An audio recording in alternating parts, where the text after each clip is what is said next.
চাই বাংলাদেশ একটি কৃষি প্রধান দেশ। এই কৃষির উপরেই আমাদের বাংলাদেশের অর্থনীতি, বাংলাদেশের মানুষের ভাগ্য অনেকটাই নির্ধারিত হয়।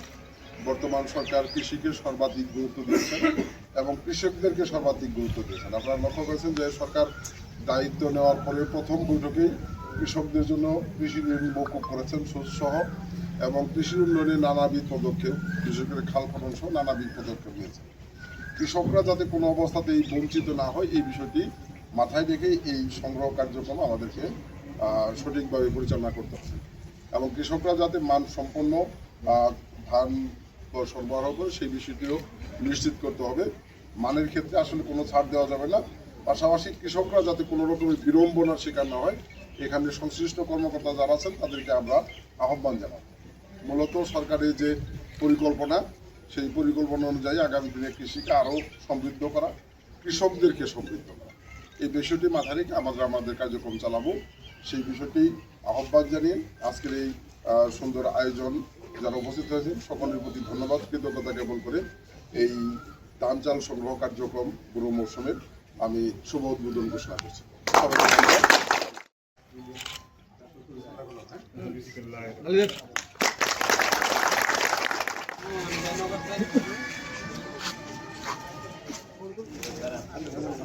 ওই পাশে কয়েকজন চলে যান।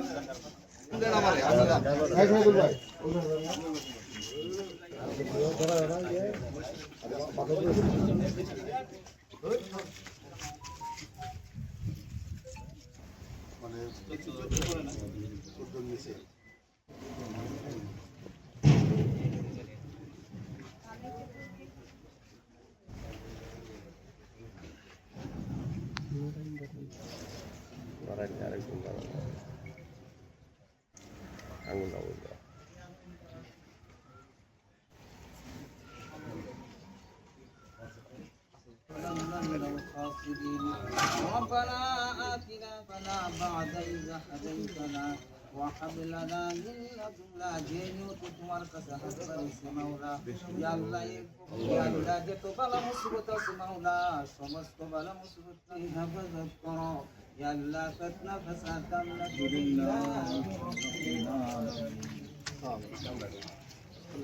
জি ভাই 2026 সালের অভ্যন্তরীণ ব্যুরো সংগ্রহ সম্মানিত সংসদ সদস্য অ্যাডভোকেট শাহ মোহাম্মদ ওয়ারিস আলী, বিভিন্ন রাজনৈতিক ব্যক্তিবর্গ এবং সংবাদ মাধ্যমের সংবাদকর্মীবৃন্দ, আমাদের যাদের কৃষক যারা উৎপাদন করেছে বিভিন্ন জায়গায় পৌঁছে দিয়ে এবং দেশের মানুষের খাদ্য ঘাটতি আমাদের জামালপুর সদরে যে উৎপাদন সেই উৎপাদন অনুযায়ী আমরা জানিয়ে আজকের মতো এই উদ্বোধনী বক্তব্য শেষ করলাম। ধন্যবাদ।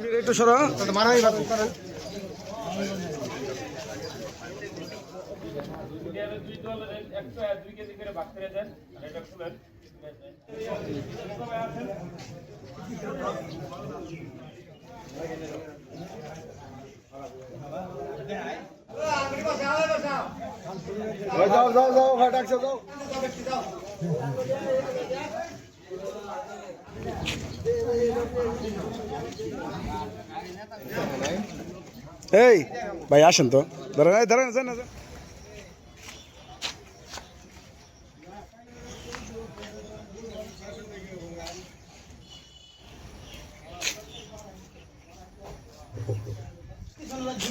আমরা 2 দিন 50 কেজি